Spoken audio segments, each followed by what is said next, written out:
वो स्थान है वो। और यहीं पे इसी मंदिर में श्रील प्रभुपाद जी अमेरिका जाने से पहले यहीं पे रहे थे, छोटे से कमरे में। तो उनका कमरा भी है वहाँ पर। तो यहाँ पे बहुत सारी विशेषताएं हैं। एक तो यहाँ पे हमारे जो रूप गोस्वामी है उनकी समाधि भी है यहाँ पे। तो Prabhupada used to talk with Rupa Goswami soul.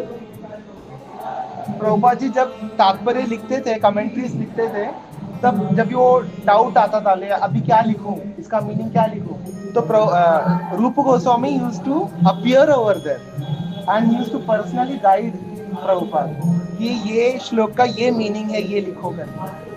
तो वो खिड़की है जहाँ से प्रभुपाद जी रूप गोस्वामी से बातें किया करते थे। तो प्रभुपाद जी का जो किचन है, किचन से आप रूप गोस्वामी की समाधि को भी देख सकते हो। ओके। दूसरी विशेषता ये है कि यहाँ पे गोवर्धन शिला है, मंदिर के अंदर ही सेंटर में आपको दिखेगा। उसमें साक्षात भगवान कृष्ण के चरण के निशान है। ओके। वो भगवान ने सनातन गोस्वामी को दिया था, क्योंकि सनातन गोस्वामी रोज गिरिराज जी की परिक्रमा लगाते थे 21 किलोमीटर्स रोज, even at the age of 85। तो भगवान खुद बोले कि अभी आप बस करो, अभी आप मत करो परिक्रमा।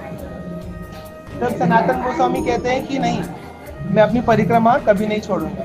तो भगवान ने क्या किया, गोवर्धन शिला के ऊपर भगवान खड़े हुए और उन्होंने बांसुरी बजाई। तो बांसुरी का नाद सुनते ही वो शिला जो है, पत्थर जो है पिघलने लगता है और भगवान के चरणों के उसमें निशान बन जाते हैं। तो भगवान ने कहा कि पूरे गिरिराज जी की परिक्रमा करने की आवश्यकता नहीं है। अगर आप इस शिला की 4 बार परिक्रमा करोगे, that is equivalent to doing Giriraj परिक्रमा। तो हम लोग क्या करते हैं, ये मंदिर के अंदर हम लोग 4 परिक्रमा लगाते हैं, तो गिरिराज जी का परिक्रमा का फल मिलता है। ओके। तो ये इसी स्थान पर ऑल द 6 गोस्वामी, 6 गोस्वामी यहाँ पर आते थे और डिस्कस किया करते थे कि अभी कौन सा ग्रंथ लिखना है, कौन सा श्लोक लिखना है, सब वो लोग डिसाइड करते थे। तो ये बहुत ही इंपॉर्टेंट जगह है।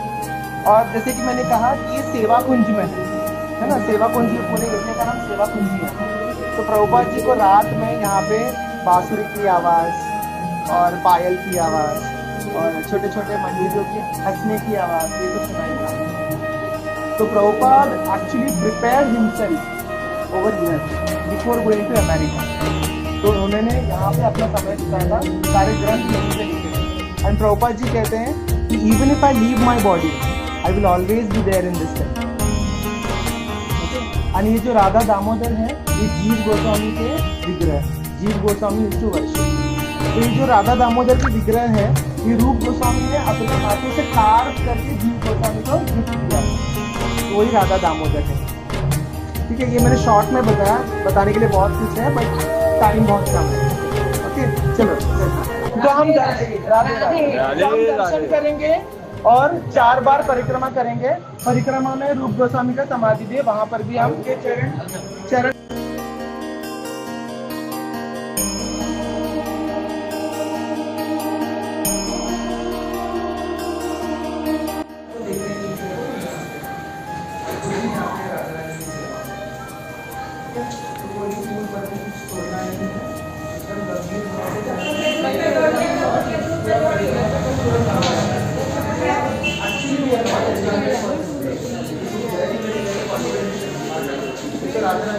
प्रभुपाद जी की कृपा है कि हमें यहाँ आने मिल रहा है।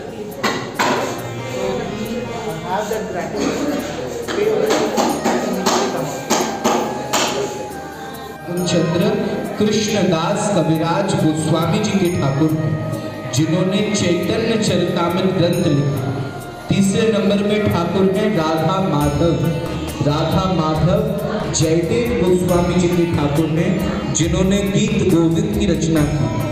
सबसे आखिर में जो ठाकुर जी विराजमान है, उनका नाम है राधा छल चिकन छलिया।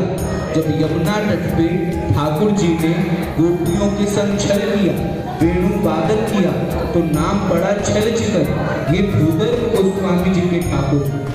वृंदावन में 5,500 मंदिर हैं, पर एकमात्र राधा दामोदर मंदिर है जिसमें आप साक्षात ठाकुर जी के चरणों के दर्शन करते हैं।